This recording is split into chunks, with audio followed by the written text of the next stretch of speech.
Hello everyone. So today we are going to discuss about the polygon law of vector addition. Polygon law of vector addition extending concept है addition of vectors का। अभी तक हमने पढ़ा कि दो vectors को हम किस तरीके से ऐड करते हैं। अगर हमें दो वेक्टर्स को ऐड करना है तो हम ट्रायंगल लॉ यूज़ कर सकते हैं, पॉलीगन लॉ यूज़ कर सकते हैं या tip to tail method use कर सकते हैं। अभी हम जानने वाले हैं तो कि मोर देन टू वेक्टर्स को कैसे ऐड किया जाता है। अगर मुझे मोर देन टू वेक्टर्स को ऐड करना है तो मेरे को polygon law of vector addition पता होना चाहिए, बिकॉज ये एक ऐसा लॉ है जिसकी मदद से हम n नंबर ऑफ वेक्टर्स को भी ऐड कर सकते हैं। Polygon law of vector addition कहता है कि अगर मेरे पास n नंबर ऑफ वेक्टर्स हैं, ये सारे का जो ऑर्डर है वो सेम है, ठीक है। अगर यहाँ पे हमें जो कंडीशन चाहिए होती है, ऑल वेक्टर्स शुड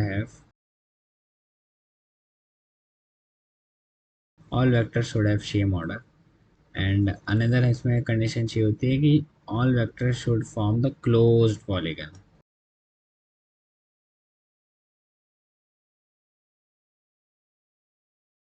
अगर मैं इसे v1 वेक्टर बोलूँ, इसे v2 वेक्टर बोलूँ, इसे v3 बोलूँ और करते करते करते लास्ट वेक्टर को vn वेक्टर बोलूँ, तो मैं कह सकता हूँ कि अगर ये दोनों कंडीशन फुलफिल हो रही हैं तब मैं कह सकता हूँ कि जो सारे वेक्टर्स का सम है वो क्या आने वाला है, एन वेक्टर्स का सम क्या आने वाला है, ज़ीरो आने वाला है, ठीक है। तो ये मेरा सिंपल सा polygon law of vector addition कहता है कि जो सिग्मा पी आई वेक्टर का है, आई वेरी फ्रॉम 1 से n इज ज़ीरो, ठीक है। प्रोवाइडेड दैट कि दो कंडीशन फुलफिल होनी चाहिए कि जो सारे वेक्टर्स हैं उनका ऑर्डर सेम होना चाहिए और सारे के सारे क्लोज पॉलीगन बनाना चाहिए, राइट। तो अब देखते हैं कि पॉलीगन इसे हम कैसे यूज़ करते हैं मोर देन टू वेक्टर्स को ऐड करने के लिए। फॉर एग्जांपल के लिए लेते हैं, मेरे पास चार वेक्टर्स हैं, ठीक है। मेरे पे कितने वेक्टर हैं, चार वेक्टर हैं। इस तरीके से इसे बोल देता हूँ मैं v1, इसे बोल देता हूँ v2, इसे बोलता हूँ v3, इसे बोलता हूँ v4 वेक्टर। और मुझे इनका रिजल्टेंट बताना है तो मैं क्या करूँगा, मैं इनको एक सेम ऑर्डर में अरेंज कर दूंगा। तो ये v1, ये रहा v2, ये रहा v3 एंड ये रहा v4। ये रहा v1 वेक्टर, ये रहा v2 वेक्टर, ये रहा v3 वेक्टर, ये रहा v4 वेक्टर।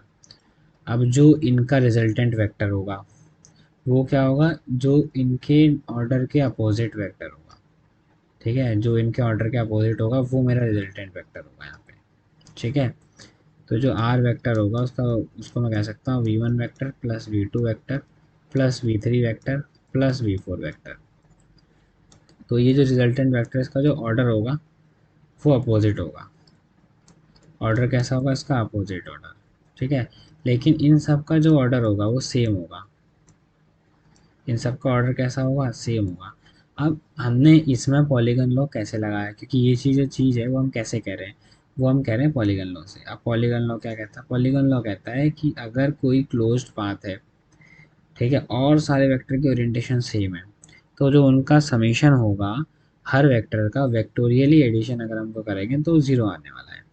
अब यहाँ पे जो रिजल्टेंट वेक्टर है, अगर मैं यहाँ पे पॉलीगन लगाऊँ तो जो रिजल्टेंट वेक्टर है इसकी तो डायरेक्शन अपोजिट है, लेकिन अगर हमें पॉलीगन लगाना है इसकी डायरेक्शन अपोजिट करनी पड़ेगी। तो हम क्या करते हैं, इसको ये कर देते हैं, माइनस कर देते हैं आर वेक्टर, ठीक है। अब इस पूरे में पॉलीगन लगाते हैं तो हम कहेंगे v1 vector plus v2 vector plus v3 vector plus v4 vector minus times R vector is equals to zero, ठीक है। ये हमने बोला पॉलीगन लॉ से, कहाँ से बोला, पॉलीगन्स लॉ। तो यहाँ से हमने इस नेगेटिव वाले को राइट हैंड साइड में भेजा। हमने बोला कि भाई आर वेक्टर जो होगा वो क्या होगा, वो होगा v1 vector plus v2 vector plus v3 vector plus v4 vector, ठीक है। तो मैं किसी भी वेक्टर के एडिशन को इस तरीके से कर सकता हूँ। यहाँ पे ये all force have same order and this have opposite order, ठीक है। तो ये एक तरीका था हमें मोर देन टू वेक्टर्स को ऐड करने का। Now let's go to the condition of zero resultant vector. अभी हमने पढ़ा जीरो रिजल्टेंट वेक्टर, तो हमने कहाँ कहाँ पर जीरो रिजल्टेंट वेक्टर पढ़े हैं और क्या क्या कंडीशंस हमने पढ़ी है, किस किस कंडीशंस में जो रिजल्टेंट हो सकता है दो वेक्टर्स का वो ज़ीरो हो सकता है। तो पहली कंडीशन तो हमने ये पढ़ी, if two vectors if two vectors having same magnitude but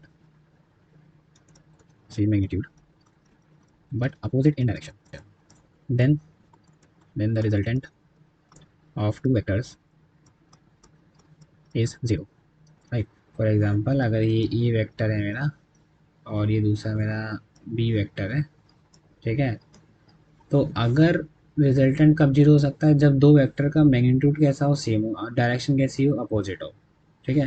जैसे ये दो वेक्टर है, ए वेक्टर बी वेक्टर, तो बी वेक्टर का जो मैग्नीट्यूड है वो सेम है ए वेक्टर की तरह, और डायरेक्शन अपोजिट है, ठीक है, मतलब नेगेटिव ऑफ ए वेक्टर है. तो अब जब अगर मैं इसका रिजल्टेंट निकालूंगा, A vector plus B vector करूँगा, तो मैं बोलूँगा A vector plus minus times A vector and that should be comes out to be zero. तो रिजल्टेंट वेक्टर जीरो कब आएगा, जब मैं दो वेक्टर्स को ऐड करूँगा और उन दोनों वेक्टर्स का मैग्नीट्यूड कैसा होना चाहिए, सेम, और डायरेक्शन कैसी होनी चाहिए, अपोजिट, ठीक है. ये बात ध्यान रखना. तो ये पहली कंडीशंस है जिसकी वजह से रिजल्टेंट वेक्टर जीरो आ सकता है. दूसरी कंडीशंस क्या है रिजल्टेंट वेक्टर की जीरो आने की, पॉलीगन लॉ. पॉलीगन लॉ में क्या ऑर्डर है वो सेम रहता है और जो पॉलीगन वो फॉर्म करते हैं वो क्लोज होना चाहिए, ठीक है. इफ द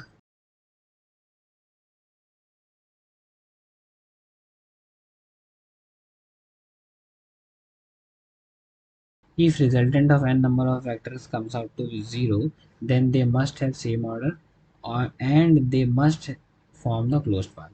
फॉर एग्जाम्पल अगर ये वेक्टर है, तीन वेक्टर्स का अगर मेरे को रिजल्टेंट जीरो करना है, तो वो कब हो सकता है, जब वो तीनों वेक्टर्स जो है वो एक क्लोज्ड पाथ बना रहे हों और जो उनका ऑर्डर है वो सेम, तब मैं कह सकता हूँ ये vector plus vector is equal to zero. अब यहाँ पे दोनों कंडीशंस फुलफिल हो रही हैं. पहली वाली भी हो रही है कि सेम ऑर्डर होना चाहिए, दूसरी वाली भी हो रही है कि ये क्लोज पाथ फॉलो कर रहे हैं. सो नाउ मूव करते हैं क्वेश्चंस की तरफ, डिस्कस करते हैं इस प्रॉब्लम को. इसमें बता रखा है कि एक हैज़ मेज इज़ अ मेज form by the tall rose of the hedges. यहाँ पे एक मेज बनाया है, मेज मतलब एक बुलबुलिया बनाई है बाय यूजिंग हेजेस, ठीक है. हमने इस तरीके की हेजेस यूज़ कर रखी है, जैसे फिगर ए में दिखा रखा है, इस तरीके की हमने हेजेस को यूज़ किया है, ठीक है, अपने मेज़ बनाने के लिए.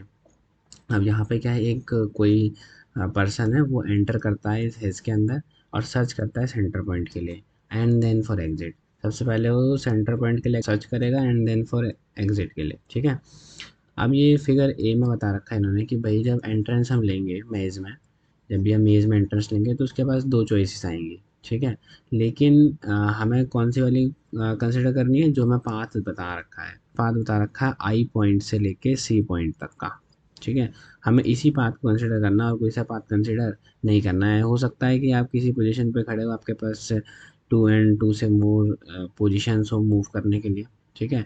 लेकिन आपको कौन से वाले में मूव करना है, इस आई से सी जो पाथ शो कर रखा है इसी में मूव करना है. एंड जो डिस्प्लेसमेंट्स है पार्टिकल के, जो उसने इस पूरे मोशन में ट्रेवल किए हैं, वो D1 D2 D3 and theta one theta two theta three graph बनाया है. D1 वेक्टर का जो मैग्नीट्यूड है वो 6 दे रखा है इन्होंने, मतलब length of D1 is 6 and the length of D2 is 8 meters, right, and the length of D3 is 5 meters. ये हमें गिवन दे रखा है. और थीटा वन की वैल्यू दे रखी है 40 डिग्री, थीटा टू की वैल्यू दे रखी है 30 डिग्री एंड थीटा थ्री की वैल्यू दे रखी है 0 डिग्री, राइट. और इन्होंने बोला है कि जो D3 वेक्टर है वो एक्स एक्सिस के पैरेलल है, इसका मतलब सुपर इम्पोज एक्सिस का मतलब पैरेलल है एक्स एक्सिस के. When we reaches point C, जब हम सी पॉइंट पे रीच कर गए तो हमें बताना है कि इनिशियल पॉइंट से लेकर के आपके जो फाइनल पॉइंट है, डिस्प्लेसमेंट है, नेट डिस्प्लेसमेंट, उसका मैग्नीट्यूड क्या होगा ये बता दो और उसका जो एंगल होगा वो बता दो क्या होगा, ठीक है.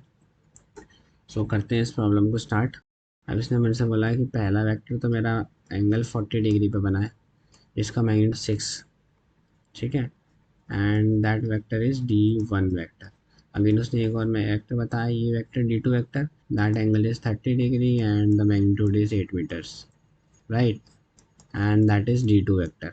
And D3 vector is parallel to the x-axis. The magnitude is 5 meters and theta is 0.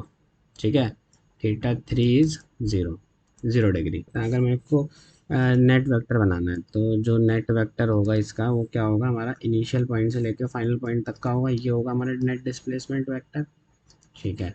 इसको मैं बोल देता हूँ D vector is our net displacement vector.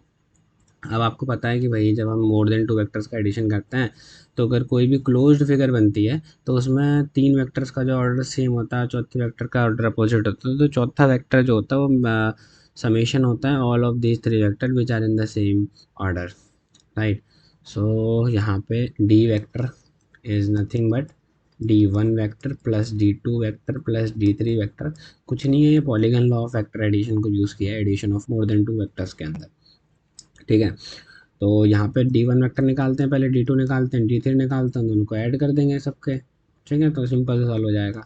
D1 vector निकालते हैं, तो जब हम D1 वेक्टर निकालेंगे तो D1 को बना लेते हैं। तो ये एंगल हमें दे रखा है 40 डिग्री, 40 डिग्री, ये इसका वाई कंपोनेंट है, इसका एक्स कंपोनेंट।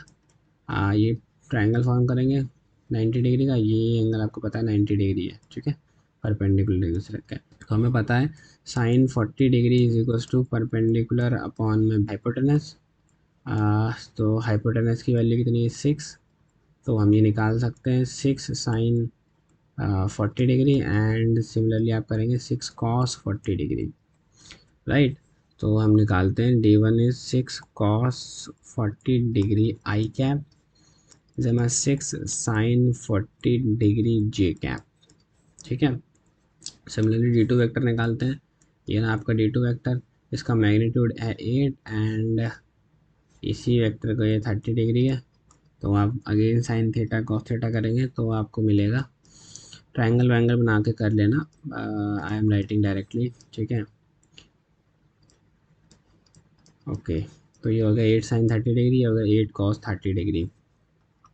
ये वैसे ये रेक्टेंगुलर कंपोनेंट वाली चीज़ आएगी, ठीक है, उसमें डिस्कस कर लेंगे अभी। ये होगा इसका एक्स कंपोनेंट, ये होगा 8 साइन 30 डिग्री, पॉजिटिव आई कैप इसकी डायरेक्शन होगी, इसका मैग्नीट्यूड 8 साइन 30 डिग्री होगा। ऐसे इसका जो मैग्नीट्यूड हुआ वो 8 कॉस 30 डिग्री हुआ and direction minus J cap हो गई, ठीक है। ऐसे ही सिमिलरली D3 की बात करते हैं, तो जो D3 है उसका जो मैग्नीट्यूड है वो 5 यूनिट्स है एंड डायरेक्शन आई कैप में, ऐसे ही 5 यूनिट इसका मैग्नीट्यूड है, डायरेक्शन पॉजिटिव आई कैप में, और वाई में इसकी जो डायरेक्शन है वो क्या है 0, मतलब कोई मैग्नीट्यूड नहीं है, ठीक है। तो ये हो गया हमारा। अगर मैं डी वेक्टर निकालूँ तो वही करूँगा मैं D1 vector plus D2 vector plus D3 vector, ठीक है। जब मैं इन तीनों को जोड़ूंगा तो मेरे को मिलेगा 6 cos 40 degree plus 8 sine 30 degree plus 5 I cap, ठीक है, पॉजिटिव जे कैप में करूँगा तो इन सबको ऐड करना पड़ेगा, 6 sine 40 degree minus 8 cos 30 degree plus 0 J cap, right. और अगर मेरे को इसी वेक्टर का मैग्नीट्यूड निकालना है, डी वेक्टर का मैग्नीट्यूड निकालना है, डी वेक्टर का मैग्नीट्यूड कैसे निकालेंगे, डी वेक्टर का मैग्नीट्यूड निकालने के लिए अंडर इसका जो भी एक्स कंपोनेंट का स्क्वायर है वाई कंपोनेंट का स्क्वायर है, दोनों के मैग्नीट्यूड ले लेंगे। ये आपका है डी एक्स, ये आपका है डी वाई, ठीक है, और ये मैग्नीट्यूड आ जाएगा एक्स कंपोनेंट का, ये हो जाएगा वाई कंपोनेंट का मैग्नीट्यूड आ जाएगा, और इन दोनों को स्क्वायर करके ऐड कर देंगे, we will be getting the magnitude of the resultant displacement, ठीक है। अब इसने हमसे एक और बात पूछी है, अब यहाँ पे इसने पूछा है कि भैया एंगल बताओ, ठीक है, नेट डिस्प्लेसमेंट वेक्टर का। अब एंगल का मतलब क्या है भैया, यहाँ पे डी वेक्टर बन रहा है, ठीक है, ये बिलो द एक्स एक्सिस बन रहा है, तो ये एंगल आपको बताना है यहाँ पे, ठीक है। ये 5 बता दो, फिर ये बता दो कंप्लीट 2 पाई माइनस 5, ठीक है, ये बता दो, तो कुछ बता सकते हैं, लेट डिस्कस।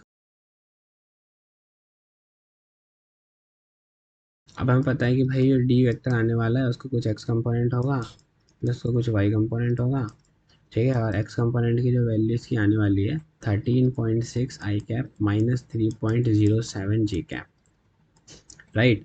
तो यहाँ पे अगर हमें कभी भी एंगल निकालना होगा तो एक बात हमें ध्यान रखनी है कि अगर हमें कभी भी टेन थीटा निकालना है, किसी भी कोई भी डायरेक्शन निकालनी है किसी की भी बाय यूजिंग थीटा, तो हम क्या करेंगे, magnitude of that Y component upon में एक्स कंपोनेंट, ठीक है।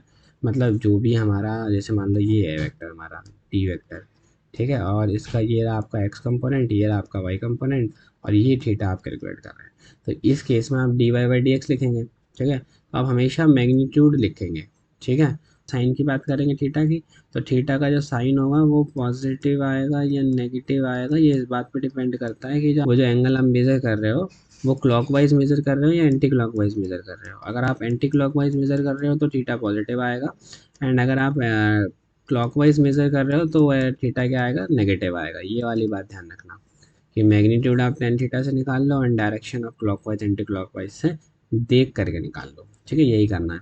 तो यहाँ पर भी आप करोगे, यहाँ पर भी आप टेन थीटा निकालोगे by using magnitude of this vector 3.07 upon में 13.6। ठीक है, एंड जब भी आप और निकालना क्या है, आपको फाई निकालना है।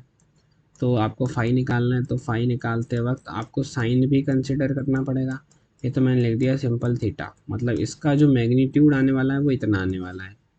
अब यहाँ पे साइन क्या आएगा इसका, ठीक है, साइन देखते हैं ये मेज़र कैसे किया जाए, क्लॉकवाइज एंटी क्लॉकवाइज, क्लॉकवाइज। ठीक है, तो यहाँ पे आएगा नेगेटिव साइन। अब ये नेगेटिव साइन क्यों आया इसको मैं थोड़ा समझाता हूँ तुम्हें, ध्यान से समझना कि जब मैं टेन थीटा निकाल रहा हूँ तो टेन थीटा में हमने क्या किया भाई, सिंपल मैथ यूज़ करी। इसका मतलब क्या है, एक ऐसा वेक्टर जिस वाई कंपोनेंट है आपका डी वाई और एक्स कंपोनेंट है आपका डी एक्स, और जो आपका नेट वेक्टर बना वो ये बना। तो जो एंगल निकला वो थीटा निकला। ठीक है, एंगल क्या निकला, थीटा। इसके मुताबिक ही भाई मैथ को थोड़ा ना पता है हमारा जो वेक्टर है वो हम क्लॉकवाइज मेजर कर रहे हैं एंगल या एंटी क्लॉकवाइज मेजर कर रहे हैं। तो भाई मैथ ने तो सिंपल से वैल्यू निकाल के दे दी। पता तो फिजिक्स को है कि भाई हम क्लॉकवाइज मेजर कर रहे हैं एंटी क्लॉकवाइज। या फिर हम एक और काम कर सकते थे, इसे मैं बोल देता हूँ फाई डैश बोल देता हूँ सॉरी। तो जो अगर हम फाई डैश निकालते, फाई डैश भी द एंगल होगा, फाई डैश भी एंगल होगा। फाई डैश निकालने के लिए 2 pi minus the magnitude of the phi. तो ये दोनों ही सही हैं। ठीक है, मल्टीपल करेक्ट में आ सकता है, आपको दोनों ही मार्क करने पड़ेंगे। ठीक है, so now let's move on to the another problem. Problem को केयरफुली रीड करना पहले, ठीक है, because this is simple problem but you have to just think in a very critical manner. ठीक है, this is a very real life situation कि यहाँ पे क्या हुआ है, यहाँ पे एक बैंक है। ठीक है, बोस्टन नाम की जगह है जहाँ पे एक बैंक था, वो लूट लिया गया। ठीक है, ये आपका बैंक, आपको दिख रहा होगा बैंक यहाँ पे। ठीक है, और ये आपका बोस्टन शहर, इस शहर में बैंक को लूट लिया। ठीक है, फिगर में दिखा रखा है। और जो रॉबर है वो हेलीकॉप्टर से क्या किया उसने, एस्केप कर गया, वहाँ से भाग गया हेलीकॉप्टर की मदद से। 3 सक्सेसिव फ्लाइट्स लिए, कौन कौन से लिए, वो लिए हैं भाई। पहला उसने किया 32 किलोमीटर और 45 degree east of south of east.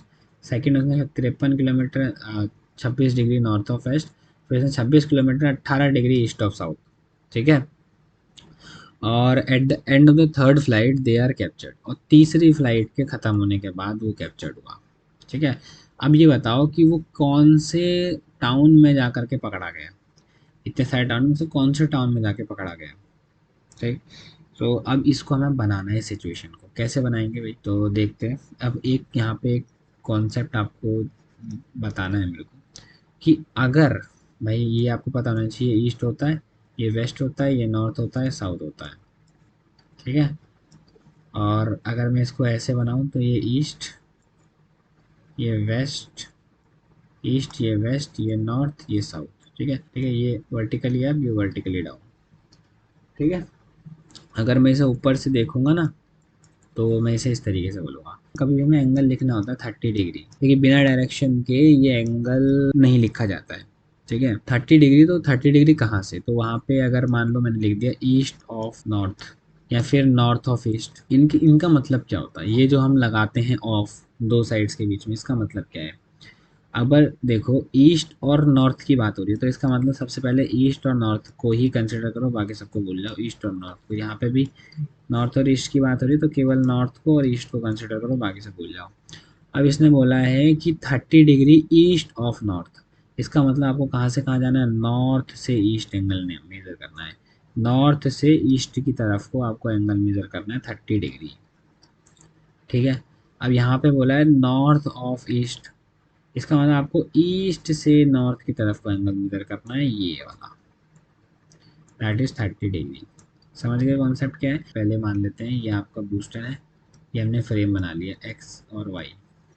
ठीक है, अब देखते हैं यहाँ से वो 32 किलोमीटर गया 45 डिग्री साउथ ऑफ ईस्ट, वो पहले सबसे पहले यहाँ पहुँचा। ठीक है, कहाँ पहुँचा, यहाँ पहुँचा। 32 किलोमीटर की दूरी पे था वो, 32 किलोमीटर की कहाँ पे था, दूरी पे था। तो मतलब इस पूरे की लेंथ कितनी है, 32 है, और एंगल कितना है, 25 डिग्री है, 45 डिग्री है। एंड देन उसने बोला कि 53 किलोमीटर वो मूव किया 26 डिग्री नॉर्थ ऑफ वेस्ट, इसका मतलब वो वेस्ट से नॉर्थ की तरफ गया। एंगल नापना है आपको, कहाँ पे नापना है, वेस्ट से नॉर्थ की तरफ को, वेस्ट से नॉर्थ की तरफ को उसने एंगल नापना है आपने, ठीक है। और वो फाइनली यहाँ पहुँच गया, ये एक वेक्टर बना, राइट। अब उसने मेरे से बोला कि 26 किलोमीटर 18 डिग्री वो साउथ ईस्ट ऑफ साउथ, मतलब साउथ से ईस्ट की तरफ, ठीक है, साउथ से ईस्ट की तरफ, मतलब ये वाला है। और ये आपका वेक्टर बना, ये आपका फाइनल वेक्टर बना, और ये आपका इनिशियल यहाँ पे वो पकड़ा गया फाइनली, ठीक। अब आपसे पूछा उन्होंने कि ठीक है इस वेक्टर का मैग्नीट्यूड बता दो और डायरेक्शन बता दो। देखिए हम कहाँ पे पकड़ेगा ये तभी पता चलेगा अगर मेरे को इसकी ये डिस्प्लेसमेंट पता चलेगी और कितने एंगल पे ये जो है पकड़ा गया वो पता चलेगा। ये एंगल बता दो थीटा, तो हमारा काम बन जाएगा। तो हमने बोला कि भैया ये तो सेम केस हो गया जो हमने पीछे क्वेश्चन करा था, पॉलीगन लॉ भी हमने जो पढ़ा था, या फिर addition of more than two vectors का जो कॉन्सेप्ट पढ़ा था वही हो गया। अब मैं इसे बोलता हूँ डी वेक्टर, इसे बोल देता हूँ D1 वेक्टर, इसे बोल देता हूँ D2 वेक्टर, इसे बोल देता हूँ D3 वेक्टर, इसे बोल देता हूँ डी वेक्टर। सो अगेन जो डी वेक्टर होगा वो क्या होगा, D1 vector plus D2 vector plus D3 vector होगा, है कि नहीं। ठीक है। अब D1 वेक्टर मुझे निकालना है, तो अगेन उसका कुछ x कंपोनेंट होगा, कुछ y कंपोनेंट होगा। अगर मैं D1 वेक्टर बनाता हूँ, ये रहा मेरा D1 वेक्टर भैया, ठीक है। और ये एंगल आपका 45 रहा, ठीक। तो मैं इसका डायरेक्ट डी एक्स लिख दूँ, ये वाली लेंथ, एंड एक ट्रायंगल बना करके आप देख लेना, और ये वाली लेंथ डायरेक्ट लिख लूँ। ये लिखता हूँ, आप सॉल्व कर लेना, D cos 45 degree and D1 sine 45 degree, ठीक है। तो इसे बोलता हूँ D1 कॉस, D1 की वैल्यू भी हमारे पास है 32, सो पुट ही कर देते हैं सीधा, 32 कॉस 45 डिग्री आई कैप जमा 32 साइन 45 डिग्री जे कैप, ठीक है। ऐसे ही मैं D2 वेक्टर निकाल सकता हूँ। D2 वेक्टर क्या रहा मेरा, ये रहा वेक्टर D2 वेक्टर, ठीक है। और जो एंगल है वो कितना है, 26 डिग्री है। तो ये वेक्टर यहाँ से जब यहाँ पहुँचा तो इसने एक्स में कितना चला एंड वाई में कितना चला, वही तो हमारा एक्स कंपोनेंट वाई कंपोनेंट होता है। एक्स में कितना चला, ये D2 cos of 26 degree, Y में कितना चला, D2 साइन ऑफ 26 डिग्री, ठीक है। D2 की value 53 and 53 cos of 26 degrees minus का आई कैप नेगेटिव में गया, और यहाँ पे माइनस जे कैप नेगेटिव जे में गया, ठीक है। ये एक्स में नेगेटिव गया, नेगेटिव डायरेक्शन में गया, ठीक है। ये डायरेक्शन क्या, नेगेटिव। वेक्टर हमेशा डायरेक्शन से देखा जाता है, ठीक है। मैंने इस डायरेक्शन को पॉजिटिव लिया है और इस डायरेक्शन को मैंने यहाँ पर, ये इसका मैंने ओरिजिन माना है। अब यहाँ पे वाई में प्लस गया है, प्लस गया है 53 साइन 26 डिग्री पॉजिटिव का J cap, right. And in the similar way D3 को अगर मैं लिखूँगा तो मैं बोलूँगा कि भैया 26 साइन 18 डिग्री पॉजिटिव का I cap plus 26 cos 18 degree negative का जे कैप, डायरेक्शन अपोजिट है, ठीक है। ये डायरेक्शन है इसकी वाई की, ये डायरेक्शन है एक्स की, ये मेरा आपका है D3, है ना। तो वाई में नेगेटिव है, एक्स में पॉजिटिव डायरेक्शन है, तो ये सब आ गया, ठीक। अब अगर मेरे को डी वेक्टर लिखना है तो मैं सेव करूँगा, इन सब के एक्स कंपोनेंट को ऐड कर लूँगा, ठीक है, कॉमा ऐसे मैं यहाँ पे भी करूँगा। तो ये मेरा एक वेक्टर पूरा बन गया जिसका एक एक्स कंपोनेंट है और इसका एक वाई कंपोनेंट है, ठीक है। जो भी आएगा on the behalf of that हम ये कह सकते हैं कि ये होगा, इसकी डायरेक्शन ये होगी, और हमारा नेट वेक्टर होगा। इसका मैग्नीट्यूड होगा under the root D X का स्क्वायर प्लस डी वाई का स्क्वायर, ठीक है। और ये एंगल भी मैं निकाल सकता हूँ, अगर ये डी वाई है ये डी एक्स है, और ये हमारा एंगल कैसा है, एंटी क्लॉकवाइज है। अब की बार एंगल एंटी क्लॉकवाइज है तो ये पॉजिटिव ही रखेंगे, tan inverse D Y by D X, but ये एंगल में पाई और जुड़ेगा, ठीक, क्योंकि हम यहाँ से एंगल हमेशा मेजर करते हैं। लेकिन अगर मेरे को एक छोटा सा एंगल निकालना है थीटा, तो उसमें पाई जोड़ने की ज़रूरत नहीं है, ठीक है।